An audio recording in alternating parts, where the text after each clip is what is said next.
Deebo Samuel has been traded. Is Brandon Aiyuk next? We've busted out the finance bro outfit.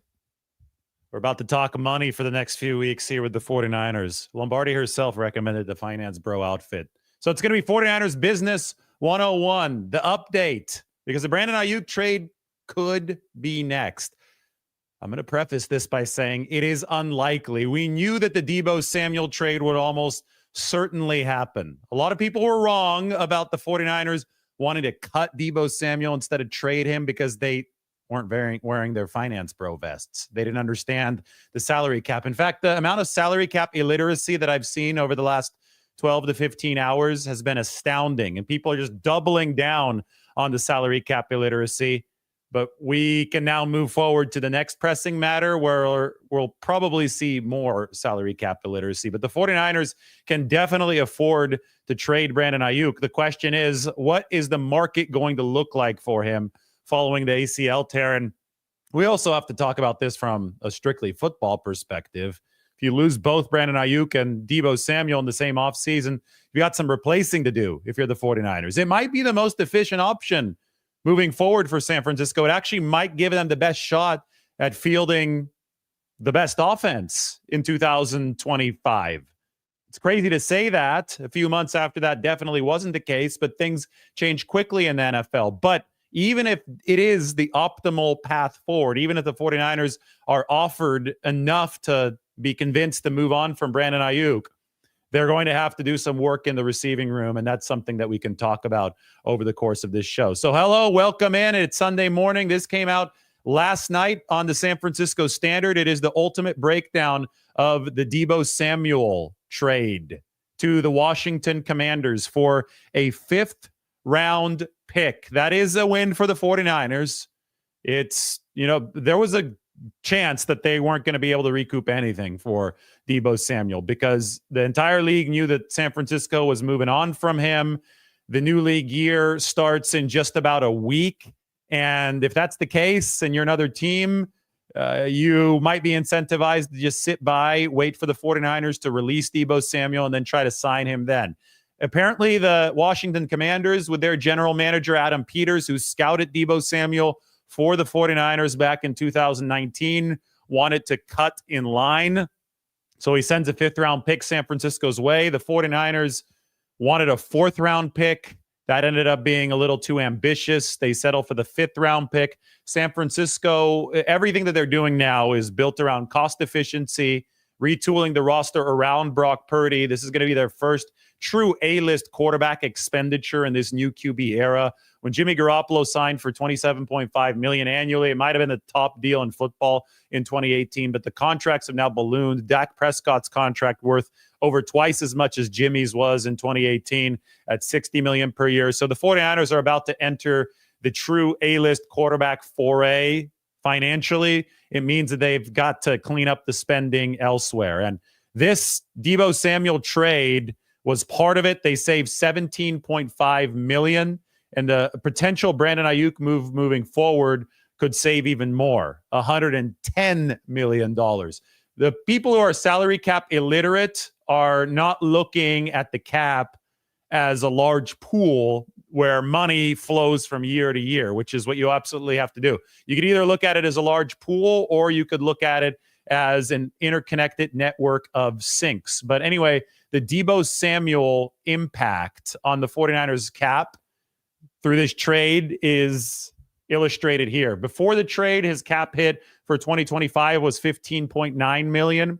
His 2026 salary cap hit had been scheduled to be $33.1 million. So the 49ers were set to absorb $49 million more on the salary cap in total, with Deebo Samuel still under contract. By trading him, some of the hit that was scheduled to come in 2026 accelerates, essentially all of it accelerates, to hit at $31.5 million in 2025. So the salary cap hit intensifies this season, but it's completely clear next season, zero. So you sum that up and it's $31.5 million. $49 million is greater than $31.5 million. So the 49ers save a total of $17.5 million. Remember that salary cap space carries over from season to season. So the 49ers have to be thinking about this in the long term. Anybody who's thinking about this in terms of only 2025 salary cap space does not get it. I saw ESPN not get it. Not Nick Wagner. Nick Wagner is great, but there was another writer from ESPN, one of the national people, said a couple weeks ago, oh, there's no way that the 49ers can trade Deebo Samuel because they can't take $31.5 million in dead money. Well, guess what the 49ers did? They traded Deebo Samuel and they took $31.5 million in dead money. They took it all this year because salary cap space flows from season to season. They'd rather take the $31.5 million now plus the 5th round draft pick and then have the books cleared for next year, because Brock Purdy is going to be a multi-year investment. In fact, most of the Brock Purdy salary cap damage is going to come in future years. I anticipate Purdy, who's got a $5 million cap hit this season, even when they sign him, even if it's a deal worth $60 million annually. I don't know exactly how big it's going to be. I really don't care. I'm just excited to write about it so we can break down the structure and the cap hits. That's what's actually going to matter. The Purdy deal, even at $60 million annually, can keep a cap hit of about $15 million annually this season. But it is astounding to me how many people think they know about the salary cap and are writing about it and are not processing that salary cap space carries over from season to season. Because of that, you can afford to do something that's more expensive against the salary cap this year versus if you hadn't done it, if it saves you money in the future. And a trade of Brandon Aiyuk would fall into that bucket. The 49ers would shoulder $18.4 million of dead money this season if Brandon Aiyuk is traded. Is simply the signing bonus, the $23 million signing bonus, which has been prorated over 5 seasons, would accelerate to hit the cap now. But they would escape the Aiyuk deal, especially if this is consummated by April 1st. They would escape the $20.8 million guarantee for this season. That would be transferred to another team. So his cap hit right now is about $10.7 million. It would increase to the dead money hit of $18.4 million. It would actually be cheaper to trade Brandon Aiyuk on the 2025 salary cap than it was to trade Deebo Samuel on the 2025 salary cap. It was about $15.6 million to trade Deebo Samuel on the cap. That's how much his cap hit increased from its original one to the dead money hit. Brandon Aiyuk's would increase about $7.6 million. So it'd be less than half the cost to trade Brandon Aiyuk. And that's because the 49ers structured Brandon Aiyuk's deal in a way that gave them a post-year 1 trade out. There's no way that the 49ers can cut Brandon Aiyuk because there's 2 years of guarantees in this contract. But the year 2 guarantees don't kick in until an option bonus. I'm going to see if I could actually find this and illustrate this for you. I wrote the Brandon Aiyuk contract analysis for The Athletic last year before I moved over to the San Francisco Standard. So we can actually, here it is, perfect. We can actually illustrate how the 49ers structured this contract to give them this little window.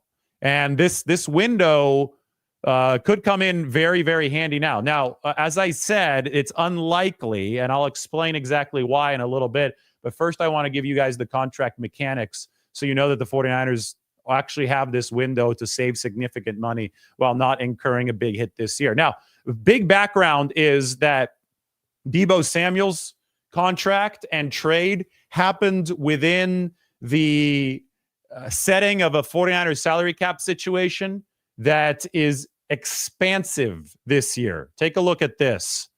The 49ers 2025 salary cap, even with Deebo Samuel now accounting for $31.55 million in dead money, they have, according to my projections, $46 million left this season. So they can take an extra $7.6 million on if they move on from Brandon Aiyuk. They'd still have $38 million. Even if this thing is actually a live updater. So if I increase Brock Purdy's cap hit from $5 million to $15 million, as I would anticipate with a backloaded extension, 49ers still have $36 million. If Brandon Aiyuk's cap hit increases to $18.4 million, if he is traded, 49ers still have $28.4 million.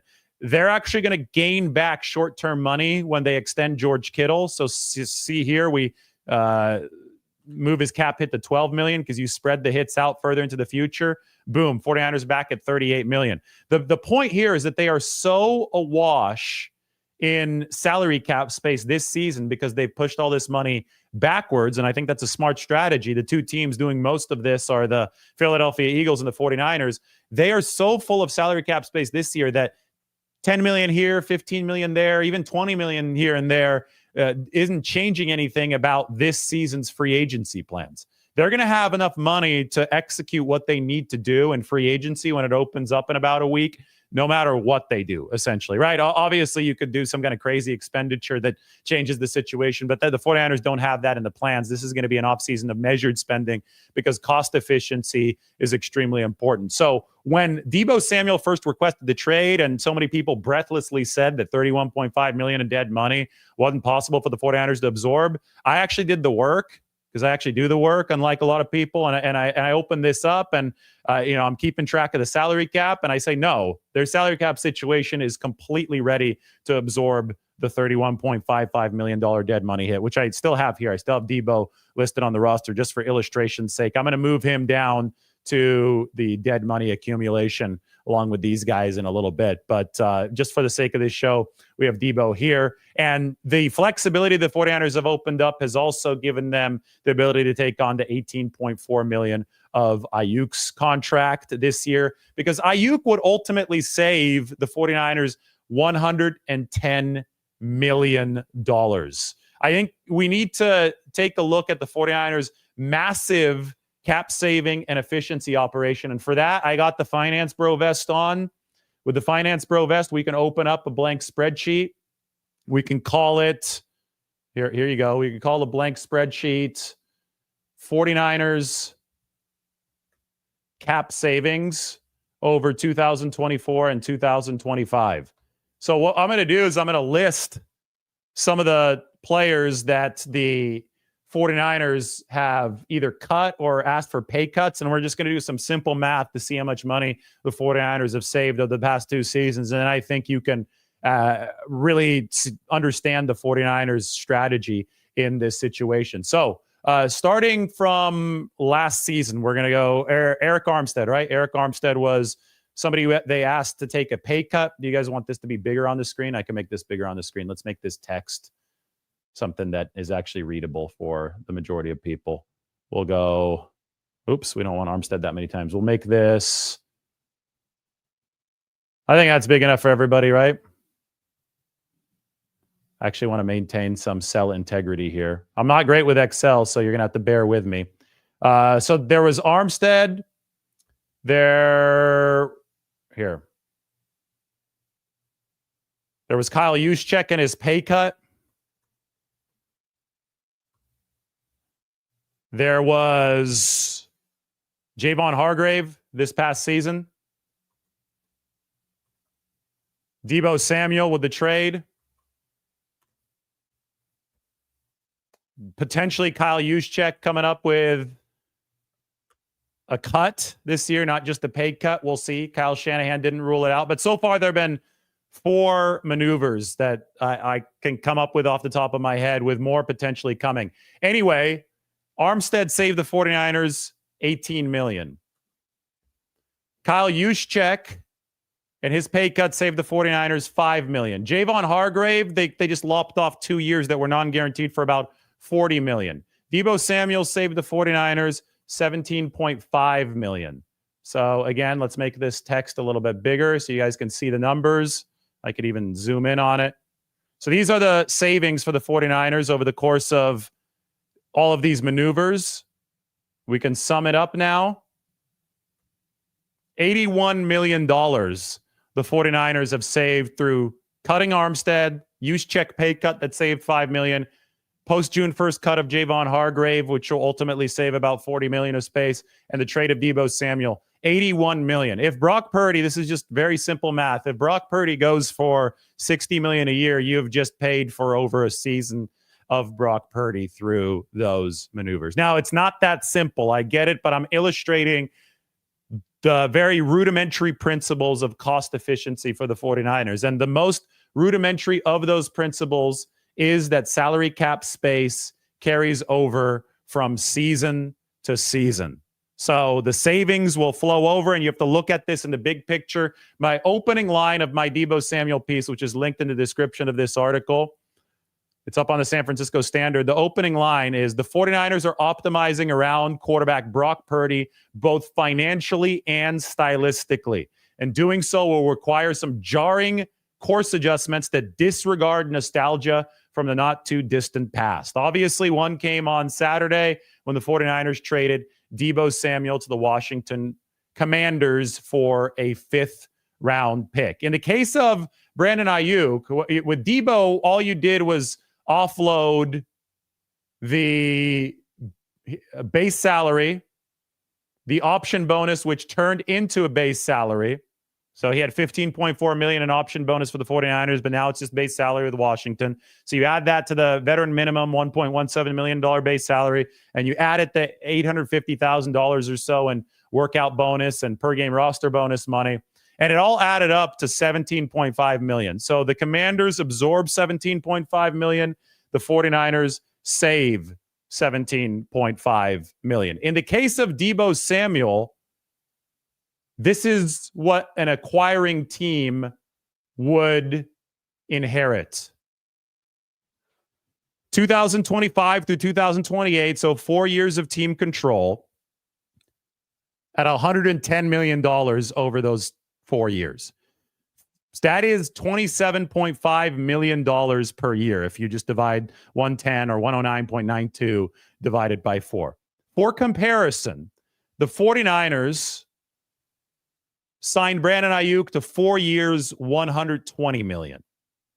And they gave him the $23 million signing bonus. That is the only piece of guaranteed chunk on top of the veteran minimum base salary last year. But that's the only large guaranteed chunk of money that the 49ers are firmly tied to at this point. If they trade Deebo Samuel, they can push away. If they trade Brandon Aiyuk, they can push away guaranteed money in 2025 and money that vests into a guarantee. I wore the vest today. That vests into a guarantee in 2026. The trigger date for this is April 1st. So let me go back to the Brandon Aiyuk contract. I got off on a tangent here, but you can look to see the structure of how the 49ers have built their escape hatch here. The blue is the signing bonus. So the 49ers gave Aiyuk this $23 million signing bonus. That was paid out at the time of signing. The base salary was guaranteed last year. So Aiyuk was paid out $23 million plus $1.1 million last year. He earned about $24 million in cash. That all came from the 49ers. So it was a year at $24 million. Was it worth it for San Francisco? Unfortunately, Aiyuk didn't play well, and then he tore his ACL. So then you move on to year 2 of the deal. And in year 2 of the deal, Aiyuk is again scheduled to make the veteran minimum on the base salary, $1.2 million. But on April 1st, the green bonus kicks in. And the vast majority of this green bonus is guaranteed. It is worth $22.9 million. The absolute guarantee at the signing of the contract is $20.8 million. But once it vests, it will vest as a $22.9 million bonus. It is like the salary cap, like the signing bonus, it is prorated against the salary cap, meaning that you only take a fifth of the cap hit for each season. Again, I'm going to do my accordion thing here. It stretches out like an accordion against the cap. So Aiyuk gets the money, but for cap purposes, the 49ers only take $4.6 million against the cap, 4.6, all the way until it adds up to $22.9 million. This kicks in on April 1st. Then there's a third bonus. The third bonus is worth $24.9 million, essentially $25 million, and that kicks in on 2026. Here's the caveat, though. This is where Aiyuk has his strongest leg up in this deal. It was a hardly negotiated deal, right? The tough negotiations on both sides. This teal bonus, the $24.9 million, also is guaranteed on April 1st of this year. So like a month from now, it's March 2nd right now. A month from now, Brandon Aiyuk's first option bonus kicks in, and the second one becomes guaranteed. Green kicks in Blue is guaranteed. So he's got some power here, right? And that also makes a trade a little bit tougher because any team that is going to potentially acquire Brandon Aiyuk is not only taking on the $22.9 million option bonus this year that prorates over these 5 years, they're also taking on $25 million guaranteed for 2026. So if you trade for Brandon Aiyuk, you are taking on 2 guaranteed seasons because of the April 1st trigger. So then you go back to look at this in the big picture. This is what it looks like for the remaining contract for Brandon Aiyuk. I bold the 24 and the 26 million because by April 1st, both of those numbers are going to be guaranteed. So any team that trades for Brandon Aiyuk is going to have to commit to money in 2025 and 2026, and then they'll have team control in 27 and 28. In totality, it is a 4-year deal, $110 million, $27.5 million per year, with about $50 million guaranteed. Last offseason, before Aiyuk signed a deal worth more with the 49ers, the Cleveland Browns were willing to send a 2nd-round pick, a 5th-round pick, and Amari Cooper to the 49ers to sign Aiyuk for about the same amount of money. That didn't happen because Aiyuk didn't want to sign with the Browns. But it's just an illustration that his value once was, like 6 months ago, it was at a point where teams were willing to trade a significant amount of capital for a contract that was actually 8.3% more expensive than this one. So now you got an 8.3% discount. It's 110 million, 27.5 instead of 120 and 30 million per year. Aiyuk is coming off the ACL. I think it's unlikely that the 49ers get the draft compensation they would need to justify this trade. But I don't think that it's outrageous. That's my main positioning here, is that the 49ers, they're okay dangling this out there for a reason because it might be possible. Now, people are asking, well, why would the 49ers want to do that? Well, there are 2 A's here. 3 A's, really. There's Aiyuk, obviously, but the 2 A's at play are the ACL and the Acrimony. This was not an easy negotiation. There was some bad blood, it seemed to me, over this negotiation. Aiyuk, even if he was smirking up on the stage after it was done, saying that he was being a problem. 3 weeks he was sitting on the deal that he ended up taking. So, and that, let's be honest. I mean, I'm not one to sugarcoat things. I tell it how it is. I'm not afraid to criticize the players in this situation here. I mean, Brandon Aiyuk, by sitting on the deal that he eventually signed for 3 weeks, did a lot to help derail the 49ers 2024 season, because that caused him to miss all of training camp. He obviously came in not in great form. It was a rough start to the season. Then he tore his ACL. Somebody like Terrell, I haven't played in the NFL, so I wouldn't be able to speak this factually, but Terrell Owens' opinion was that Brandon Aiyuk's ACL tear was tied to him not being fully prepared for the season, because what Terrell Owens said is that if you're not in training camp, if you're not in tip-top shape, if the timing is a step off, your body's going to be in much more vulnerable positions on the football field. So you're actually exposing yourself to greater risk of injury. I don't know if that was the case. I mean, he took a knee, helmet right to the knee, and it was tremendously unfortunate luck, but it was also the culmination of just a horrific start to the season for Brandon Aiyuk. Obviously, that entire process led to acrimony between the 49ers and Brandon Aiyuk. It led to regret, which is why they're considering moving off of this deal. The question is, would they get enough in return for Brandon Aiyuk to make it worth their while? And that's where another team would say, hey, we're not sure where this guy is at. He didn't look very good on tape over the first few weeks of the 2024 season. 110 million over 4 years. Yeah, we might have done that 6 months ago, but we might not do that now. So I would say improbable, but not outrageous. One thing that, might make this a little bit more feasible is the fact that ACL tears are considered I wouldn't say garden variety injuries, but they're definitely trending toward that direction. It's definitely not what it used to be 20, 30 years ago. The complication here is that Aiyuk also tore his MCL. So he's going to undergo a marker test with Dr. Neil Elatrosh, who's down in the LA area, in about a week or two.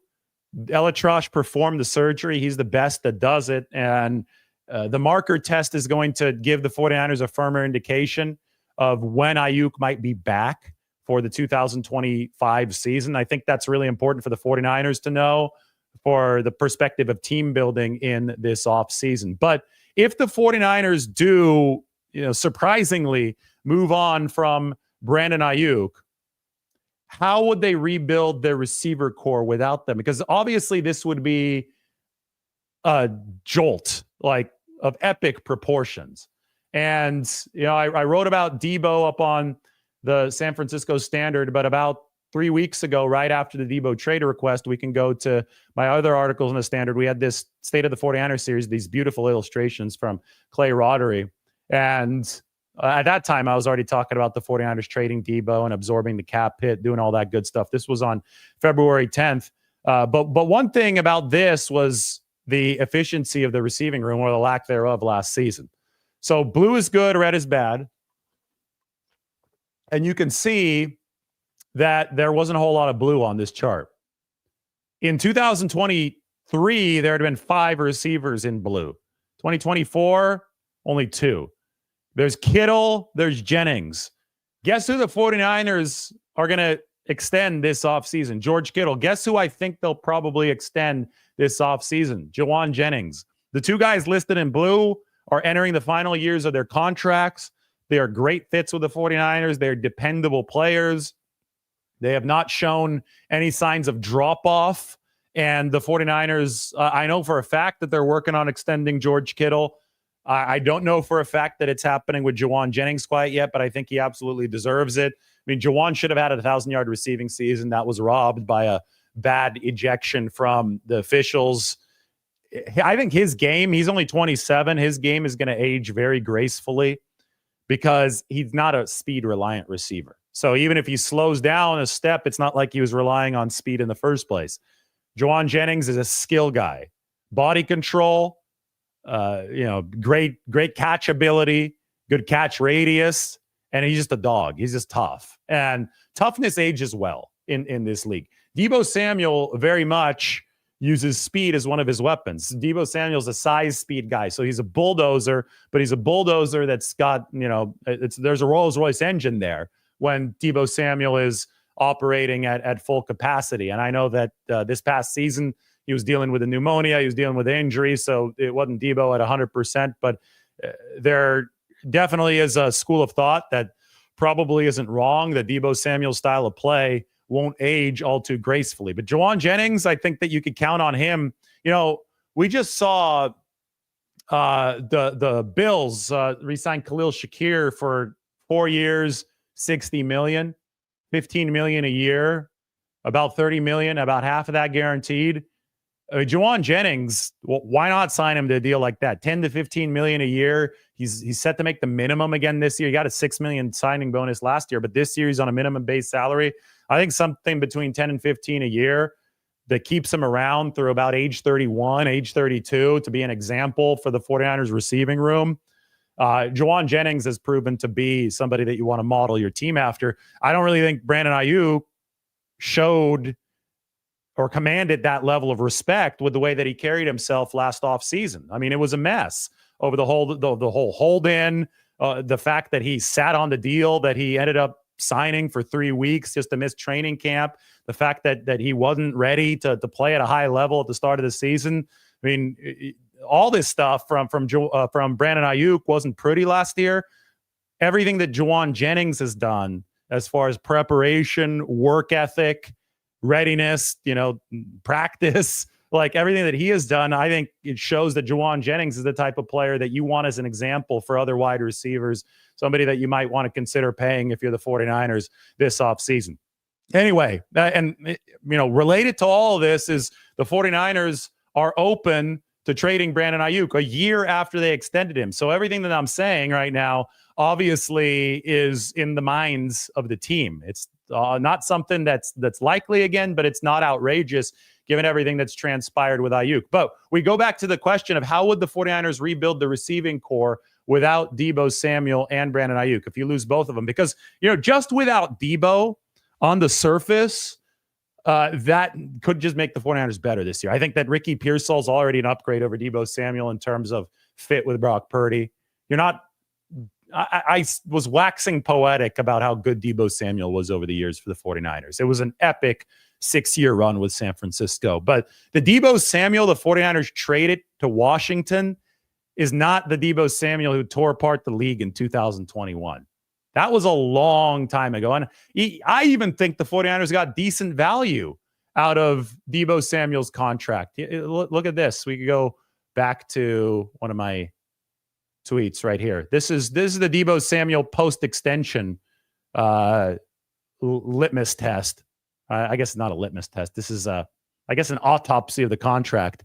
$58.3 million over 3 years. So he made $19.5 million per year, which ranked number 24 of all receivers in effective average per year now. So it's not an exorbitant contract. He gave the 49ers 1,158 total yards, receiving, rushing, kickoff return yards per season, and he scored 21 touchdowns over 3 years. 49ers were then able to recoup $17.5 million from the final year, and they got a 5th-round pick. It was actually a decently efficient contract for the 49ers, even though Deebo Samuel was not the same player at the end of it as he was right before he signed it. So, and in a way, too, Deebo, he delivered that epic season where he put the team on his back in 2021 on a rookie deal. So he wasn't making hardly anything relative to his production in 2021. So the 49ers retroactively paid him for that in 2022. And it wasn't like they paid him exorbitantly much. So, time ran its course with Deebo Samuel. He's now with Washington. We can look back at all of these numbers and say, it was a good partnership for the 6 years that it lasted. Probably the last year was the inefficient one, right? In 2024. Now the 49ers are moving on, and they're not moving on from 2021 Deebo Samuel. They're moving on from 2024 Deebo Samuel, who just wasn't a great fit in the offense anymore. They're looking more for separation rather than bulldozing capability. Jawan Jennings, a much better separator than Deebo Samuel. Even George Kittle's a better separator than Deebo Samuel. Ricky Pearsall, I look at Pearsall and I look at Isaac Guerendo, and I see two big votes of confidence in Pearsall and Isaac Guerendo. And it might be funny to some of you that I'm mentioning a running back, but Guerendo was a receiver in college before he converted over to that running back position. And he was already a big part of the 49ers pass game this past year. 1.42 yards per route run for a running back is not bad. A running back who wasn't used in the pass game is Jordan Mason. He was at 0.54, as you can see here. I can make this a little bit bigger. You guys want to see it. If you want to read the article, please do sign up for the Standard. You can head on over to the YouTube video and check out the description to see where all these stats are. I went through every single position group and we looked at it on a very advanced level. But Mason was not impactful in the pass game.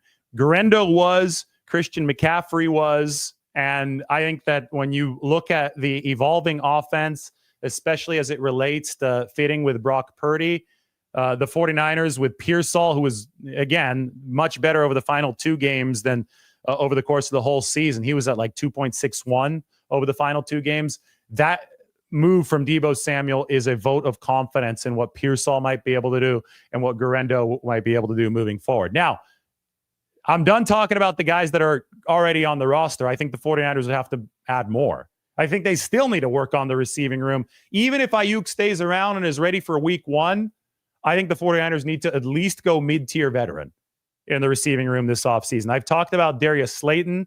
He's more of a speedster on the outside, but could be a mid-tier receiver, up to $10 million a year for Darius Slayton. I think he made like 6 or 7 for the New York Giants this past season.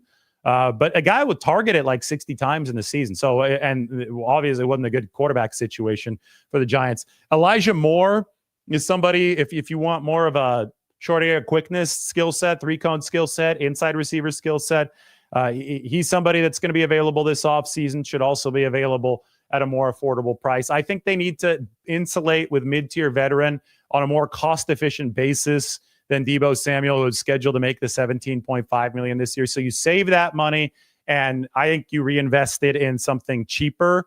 If you do go big splash, and this is extremely unlikely, but everybody's going to be asking about it. They're going to be asking about the guy with a Taco Bell in his house, Davante Adams. If you do go big splash, then it better come at an efficient cost. Because the 49ers, I don't think they're going to entertain anything that is remotely cost inefficient this offseason. They were willing to go into cost inefficient territory just to kick down the door over the past couple seasons. Javon Hargrave in 2023 was a great example of that. The 49ers are not moving into cost inefficiency anymore. They may still make a big swing. And if Myles Garrett becomes available, you can't say never there. And, even if you have to pay him a new contract, then you could still find a way to make it cost efficient because he's Myles Garrett. What you can't do is go for guys who might be past their prime, are not at the very height of the game, and give them a top 5 deal. The 49ers aren't going to be in the business of going into cost inefficiency in that way. But with cost efficiency, this could land at several tiers of players. You just have to make sure that the money matches the productivity. So Davante Adams, they wouldn't be able to afford him at A-list money. And Davante Adams is probably following Aaron Rodgers around. So I'm not going to entertain that all too seriously. But my main point is the 49ers would still have to do some work on the receiving room. I talked about the work in the receiving room through the draft as well in the State of the 49ers receiving article. You got Teteroa McMillan out of Arizona, which would be really interesting because he's 6'5", would give him a new contested catch dimension. Trey Harris from Ole Miss. Jalen Royals from Utah State, Matthew Golden out of Texas. Somebody like Harris is 6'2". Most of these guys outside of Teteroa McMillan are in the 6'2" category. More of your standard 49ers receiver as opposed to the 6'5" monster that is Teteroa McMillan, which would definitely be interesting. I wonder when you talk about building a receiving core that fits Brock Purdy. When I went to Iowa State last offseason and I visited there with the coaching staff and I got to see the facility and the locker room and, just was able to glean a bunch of Brock Purdy stories out of the visit, I was told that he throws the best fade pass that anybody there had ever seen. Purdy could put the ball exactly where it needs to be for a tall receiver to go up and get it. And, what I thought, Kyle Shanahan doesn't like to throw the fade. He hadn't really gotten tall receivers at the wideout position. He does have a tall tight end in George Kittle, but even with Kittle, he doesn't throw it a lot. But when we have seen him throw it to Kittle, it has delivered some spectacular results. I'm an anti-fade guy. I don't like the fade pass to be overused. I covered a David Shaw Stanford team that just use it over and over and over again. And I think that Kyle Shanahan is one of those guys that says, "Hey, let's be a little bit more creative. Let's use some imagination here. Let's not just toss the ball up to a tall receiver." But with the NFL moving more and more toward quickness on the defensive side, these corners could be getting a little bit smaller. And never say never to any sort of potential schematic advantage. Like, even if you think it's a primitive thing to do to just toss the ball up on a fade, look at what George Kittle did over 3 New England Patriots defenders with a cracked rib that he fractured on the play, by the way. But it's a play that a team that struggled in the red zone like the 49ers did last year should definitely be considered by a team like that. So if the 49ers somehow got Teteroa McMillan at 6'5", it would mark a big change in what type of receiver they're looking at. And I would hope that it would mark a little bit of a change in what Kyle Shanahan calls offensively. Because, again, when I was in Ames talking about Brock Purdy with his former staff, some of his former teammates were out there. They're now on the coaching staff at Iowa State. The common refrain was this guy throws with such great touch on the fade pass. And I've seen it like once or twice with Kittle. We saw it with the triple coverage catch against the Patriots, but we haven't seen it all too often with the 49ers. So that's just my speculation about how the 49ers might evolve this receiving core to tailor the core around Brock Purdy moving forward. So anyway, this is 49ers Business 101. We're talking about, is Brandon Aiyuk a trade that is possible after this trade of Deebo Samuel. Another player that John Lynch mentioned that went to Arizona, by the way, just like Tetairoa McMillan, is Jacob Cowing. Now, Cowing's the opposite of McMillan. He's not 6'5". Cowing is, this is a shorter receiver. This is a slot type of receiver who I think the 49ers really like. And there are already a couple nice plays from Jacob Cowing this past season. I go back to the Kansas City game where the 49ers were just wrecked. Deebo Samuel was going to be on his way to the hospital a couple hours after the game. You had Juwan Jennings out with the hip injury. Aiyuk obviously tore his ACL in that game. Kittle was the only 49ers A-lister available. And Jacob Cowing was sprung into action. It was Ricky Pearsall's first game in the NFL. I think he was activated 49 days after he got shot in the chest. So that was brutal for San Francisco. It was really emblematic of some of the struggles that they had in the 2024 season. But Cowing caught that nice little screen. The 49ers did not call enough screens this past season. Bolted up field in the red zone. That was a good play. And then later in the game, there was a double move that Cowing ran, and Purdy found him deep. That was like, damn. This guy obviously has speed. We knew that he could run from his time at Arizona, but there was some nuance to the route that he ran. And he got open. There was a good 8 yards of separation on the play. So let's not sleep on Jacob Cowing moving forward, even though I think the 49ers still have plenty of work to do in the receiving room. And I think they need to insulate it even if they keep Brandon Aiyuk, as I would expect them to do moving forward. This is the hard truth. This is what we can't shy away from. The 49ers ranked dead last in average separation last season. Dead last. They were number 11 the year before. So that's a big reason why Deebo Samuel's gone. A lot of this happened because Brandon Aiyuk was hurt, but now you have to figure out, can you overcome the ACL? Can you overcome the acrimony with Brandon Aiyuk? And you have to figure out a way to make this number better. They were terrible against man coverage last year. They stayed really good against zone. Whenever you stay good against zone, but you're bad against man, that's not the quarterback's fault. That means the receivers are not getting open. And that's something that the 49ers absolutely have to change moving forward into this 2025 season. So important to understand dead money and long-term finances. I know I'm going back to square one here, but where there's some new ground to cover, especially from the financial perspective, as soon as I drink a little bit of water.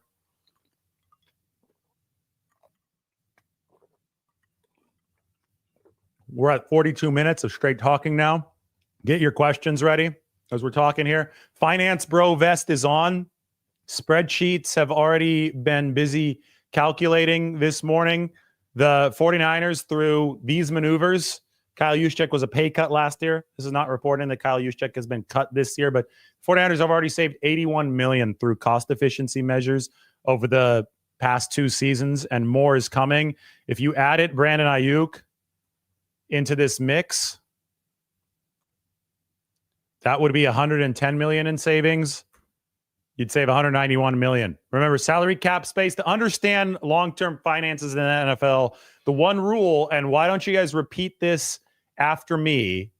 One rule to remember is that cap space is connected from season to season. So whatever you don't use in 2025 carries over to 2026. The 49ers, for 2 straight seasons, have carried over the most cap space in the NFL.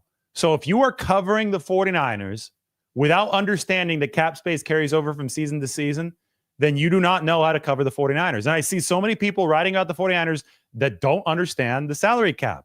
And they're like, oh my God, $31.5 million in dead money. They can't afford the Aiyuk dead money either, $18.4 million. It's like, guys, Deebo Samuel saved $17.5 million through this trade. Brandon Aiyuk trade would save $110 million. You pretending to act smart by invoking 2025 dead money without looking at 2026, 2027, 2028 is an absolute joke. And there is people doubling down on these stupid takes over and over and over again, to the point where I literally have to bring back the Business 101 joke to put that on the screen here and wear a Finance Bro vest. And maybe people will finally understand that all of these maneuvers would save the 49ers $191 million in the long run. All the salary cap space comes from the same pool. 2025, 2026, 2027, 2028 are connected. I erased Brandon Aiyuk's number because that maneuver is unlikely. But so far, the 49ers have saved $81 million. The Hargrave and the Samuel transactions won't become official until the start of the new league year in about a week, but we can project forward with this. So hopefully people now understand the long-term finances, because again, this was absolutely embarrassing. You had ESPN, you had major sources saying the 49ers were unlikely to trade Deebo Samuel because of the cap. So you're telling me they're unlikely to trade Deebo Samuel because they would save $17.5 million? It's like, what are you guys talking about? Of course, they want to save money. They've already committed to the divorce publicly. Why wouldn't they want to save money with this divorce? And that's exactly what ended up happening. So a lot of people have been exposed here over the past 12 hours as far as the cap illiteracy, and I cannot allow it to continue because a Brandon Aiyuk trade, there's a chance that it does happen next. It's unlikely, but not outrageous. And given that, we need to be on top of our P's and Q's when it comes to the financial discussion surrounding the 49ers and Brandon Aiyuk. Remember, everything that the 49ers are doing, and we can go back to the Deebo Samuel piece here, is surrounded building a robust roster and an efficient roster around Brock Purdy. That is optimization 101. The 49ers are following the model of the Buffalo Bills. They're following the model of the Los Angeles Rams. They're following the model of the Super Bowl champion Philadelphia Eagles. The Bills cut and parted ways with an inordinate amount of players last season, to the point, including their top two receivers, Stephon Diggs and Gabe Davis, to the point where people are like, oh, there's no way. What's Buffalo doing? Are they rebuilding? There's no way Josh Allen can lead the team to any sort of success. They were a bad call away from making the Super Bowl. The Rams, look how quickly that team has rebuilt through the draft. The Eagles, they let Javon Hargrave and other guys walk after 2022. They turned around and won the Super Bowl in the 2024 season. Cost efficiency is king in the NFL. You have to be able to win through the draft. It is the only long-term lifeblood for NFL teams to compete. How do you win through the draft? Well, you try to get as many picks as you can. The 49ers pick up a draft pick through this trade of Deebo Samuel. If they are offered a pair of picks for Brandon Aiyuk and they're high up enough in the draft, I think that might be enough for San Francisco to say, okay, wow, we can get out of $110 million. We can add 2 more picks. We'll now have 13 in this draft. That is the ticket to the cost efficiency that the 49ers have been looking for. It's not likely, though. But with Deebo Samuel, it was likely, and it did happen. Washington sent the 49ers the 5th-round pick that they now have 11 in the 2025 draft. And, you know, with the 11 picks that the 49ers have in this draft, I can add this up right now. Let's see how much all 11 are going to cost the 49ers. All 11 picks will cost the 49ers $14.3 million total in 2025 cap money. For 11 players, $14.3 million. 11 players for that much money. Like Chase Young cost the Saints $14 million or $13 million all by himself in 2024. So you can get 11 players for the cost of one free agent.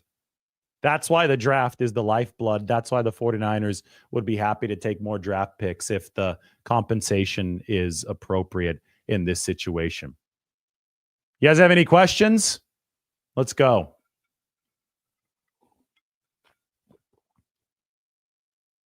Will the 49ers be getting any money back from the contract insurance? For Brandon Aiyuk, they'll get a little bit back on the cap because he tore his ACL this past year. I think they took out $20 million of insurance. They'll get a couple million probably back. I don't know exactly what the policy reads, but contract insurance against the salary cap has become all the rage in the NFL. 49ers got a few million back through the D Ford situation, and they did insure Brandon Aiyuk's contract. So yes, there'll be a little bit of that.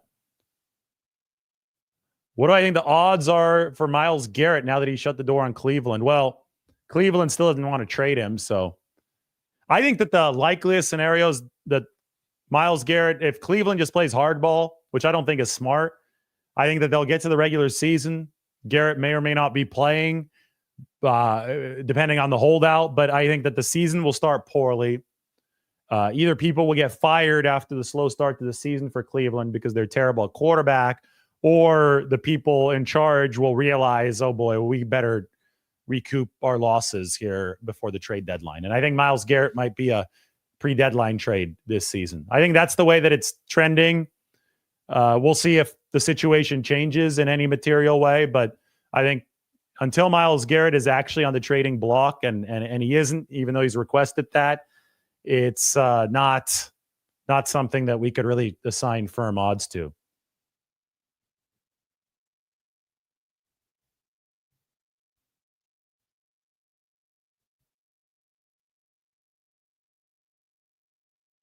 '49ers have about $65 million of dead cap this year. I mean, there's pressure on the front office because they went 6-11 last year and they spent a ton of money. They paid out a ton of cash ahead of that season. Trent Williams, Christian McCaffrey, Brandon Aiyuk all come to mind.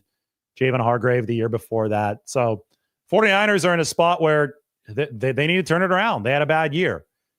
They've managed the cap well. There's difference between managing the cap and giving out inefficient contracts, right? That your salary cap guy is not in charge of what contracts you give out. The salary cap guy is given a mandate. You tell him, hey, we're signing Javon Hargrave, make it work. We're signing Brandon Aiyuk, make it work. They've managed the cap well. So despite a lot of this inefficient spending, they're still in a good spot to deal with future transactions. But they also are in a spot where they recognize they have to trim some fat here. They have to take some efficiency to the entire operation, and that's exactly what's happening this offseason. How much money do I project Kittle's extension will save him this offseason and possibly next? I think it'll save him about $10 million this year. That's just a rough estimate. It's hard to look at. I don't know what the term of the deal is going to be moving into the future. So that's usually how much they can stretch it out depends on how long the contract is. So I can't really answer for next season. But in the short term, they can open up money with a George Kittle contract. Can I do the Hargrave post June 1st savings?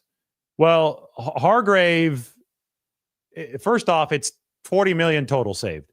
Because you're moving off of 2 years of Javon Hargrave at about $20 million a year. So that's $40 million. If you're then shouldering about $7.4 million in dead money for Javon Hargrave this season. And in 2026, I'm looking at the dead money. If I could find it. I believe it's going to be about $10 million of dead money in 2026 with the post-June first cut. They haven't officially cut him yet, so the salary cap sheet is not where it should be on over the cap. But I'm getting as much information right now as I can for you. So,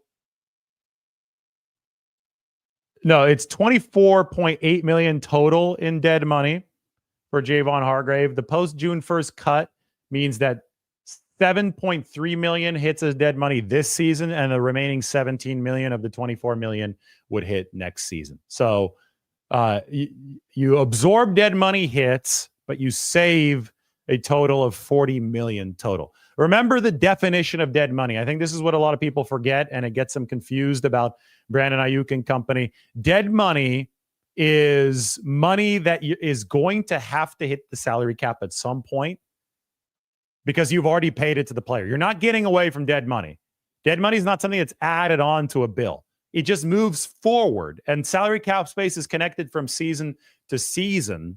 So that it all comes from the same pool. It's just a matter of rearranging how you're playing the financial Tetris, or rearranging the blocks in that situation.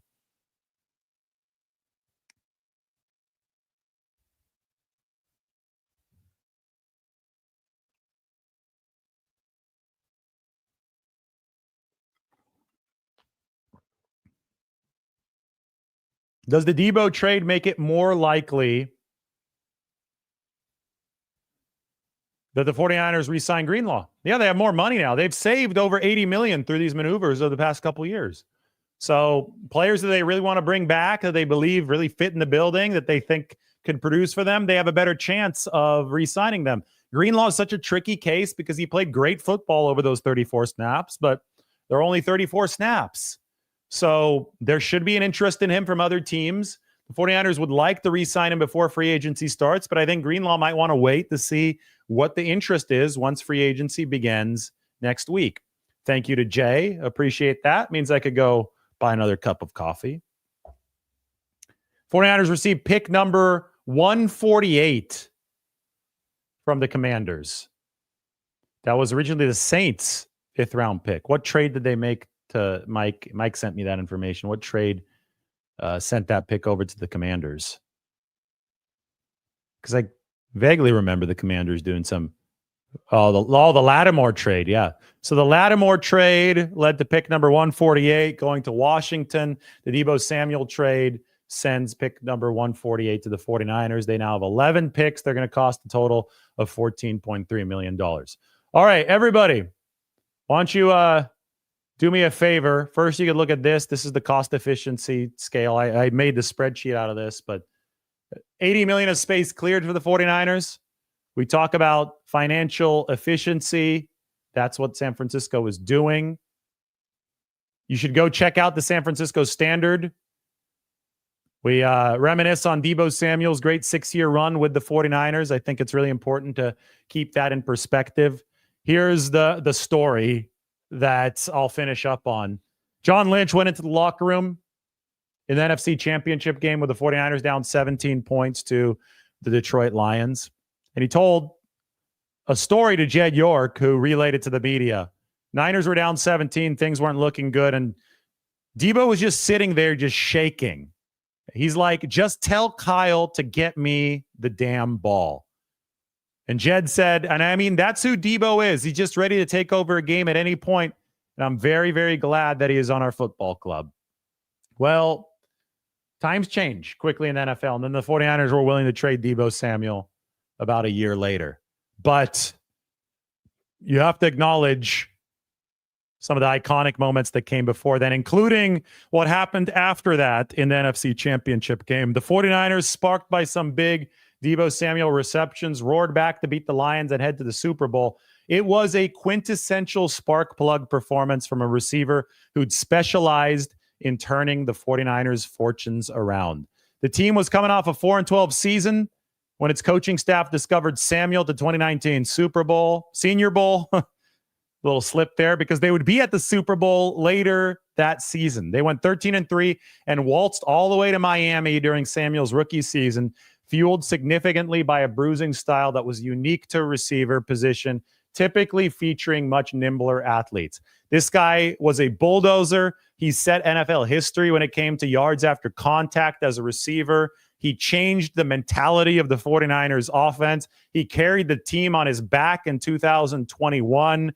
He gave them that initial spark in 2019. This was a guy that you could count on, just like John Lynch recounted from the NFC Championship game in 2023. You could count on him to give you a momentum-changing play when you needed it. He could create something out of nothing. It was a pleasure to cover Deebo Samuel over the 6 years. The ending was not as pretty as the high points. I get the social media post about wanting the football more, then the drop against the Rams. I saw the Tabor Pepper incident. I saw a competitor. I saw a gladiator in Deebo Samuel that was frustrated that special teams was screwing it up for San Francisco. They ended up firing the special teams coordinator. So you look at the good, you look at the bad, you look at some of the questionable. It obviously wasn't perfect, but the guy laid it all out on the line there for the 49ers. He put his body out on the line, and now it's no coincidence that somebody who knows Deebo Samuel very well, Adam Peters, wanted to trade for him. The question is Brandon Aiyuk next? Well, subscribe, stay tuned to find out, because it is possible, yet unlikely for the 49ers. Thanks for watching.